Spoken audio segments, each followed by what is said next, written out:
had been my sole hearth and warmth, which for so many years had sustained my empty and wearisome life. To this day I cannot recall without a shudder that moment when our physicians told me that my mother could not live more than one day. Then, in that terrible state of mind, the first question that arose in me was, how shall I go on living? What further happened to me afterwards and what occurred I have also more or less told you. In a word, when I became absorbed in the science of vibrations, I gradually found for myself a new divinity.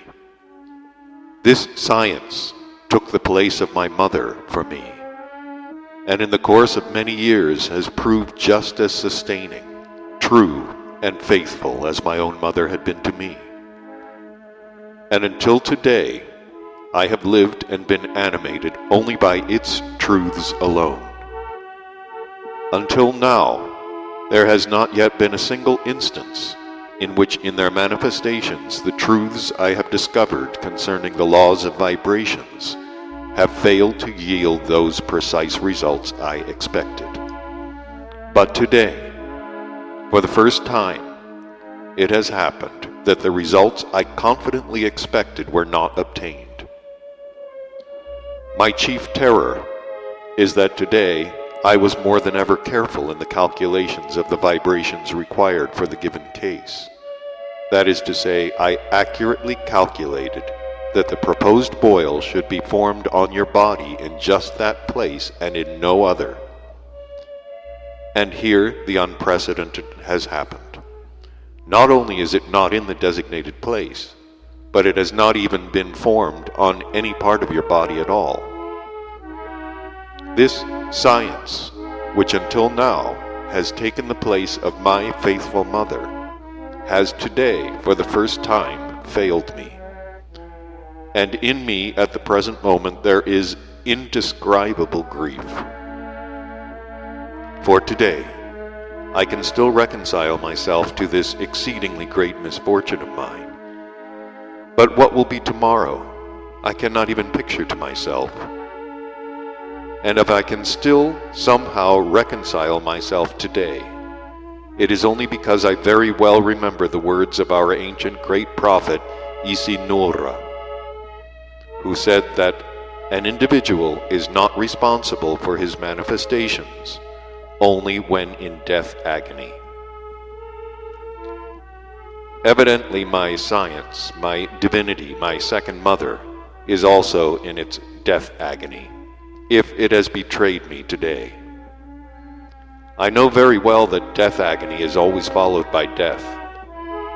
And you, dear friend of my friend, have today involuntarily become for me like those physicians who, then on the eve of the death of my dear mother, announced to me that my mother could not live more than another day. You are for me today just such a news-bearer, that this new hearth of mine will tomorrow also be extinguished. The same terrible feelings and sensations which I experienced then from the moment when our physicians announced to me the imminent death of my mother until her death are now being repeated in me.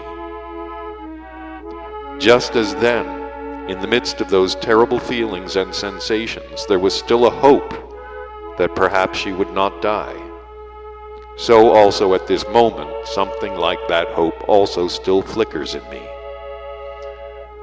Friend of my friend, now that you already know my soul's state, I earnestly ask you, can you explain to me what supernatural force was involved in this, that the anticipated boil, which should infallibly have been formed, was not formed on your left leg? For the faith that it must infallibly be formed long ago became in me as firm as the Tuclunian stone. And it has become so firm and unshakable because for almost 40 years, day and night, I have persistently studied these great laws of world vibrations until the understanding of their meaning and actualization has become for me, as it were, my second nature. Having said these last words, this perhaps last great sage of the earth looked into my eyes with an expression full of anticipation. Can you picture to yourself, my dear boy, my situation then? What could I reply to him? For the second time that day, I could not, on account of this terrestrial being, see any way out of the situation that had arisen. This time there was mixed in this state so unusual for me, my being Hishnapar, or as your favorites say there, pity for that terrestrial three-brained being, chiefly because he was suffering through me. And this was because I was then clearly aware that if I spoke a few words to him, not only would he be calmed, but thanks to them, he would even understand that the fact that no boil was formed on my left leg proved the truth and precision of his adored science still more. I had full moral right to tell him the truth about myself, because by his attainments he was already Kalmanuiar, that is, a three-brained being of that planet with whom it is not forbidden us from above to be frank. But at that moment I could in no way do this, because there was also present there the Dervish Haji Bokharian, who was still an ordinary terrestrial three-brained being, concerning whom already long before it was forbidden under oath from above to the beings of our tribe to communicate true information to any one of them on any occasion whatsoever. This interdiction upon the beings of our tribe was made, it seems, on the initiative of the very saintly Ashiata Shiamash. This interdiction on the beings of our tribe was made chiefly because it is necessary for the three-brained beings of your planet to have knowledge of being. And any information, even if true, gives to beings in general only mental knowledge. And this mental knowledge, as I've already once told you, always serves beings only as a means to diminish their possibilities of acquiring this knowledge of being. And since the sole means left to these unfortunate three-brained beings of your planet for their complete liberation from the consequences of the properties of the organ Kunda buffer are just this knowledge of being, therefore this command was given to the beings of our tribe under oath concerning the beings of the earth.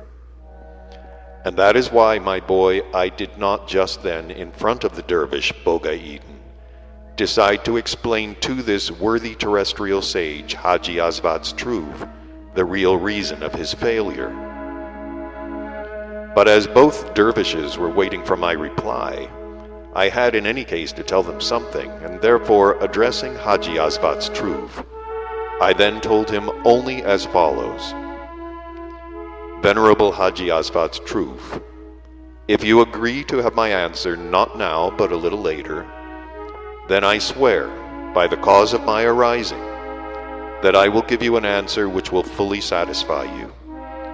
You will be convinced not only that your beloved science is the truest of all sciences, but also that since the great scientists, the saints Chunkil Tez and Chuntro Pel, you are the greatest scientist of the earth. At this reply of mine, the venerable dervish Haji Asvat's Truv merely placed his right hand on the place where the heart is located in terrestrial beings. And in that locality, this gesture means, I believe and hope without doubt. Then, as if nothing had happened, he turned to the dervish Bokharian and began again to speak about the science Shat Chai Mernis.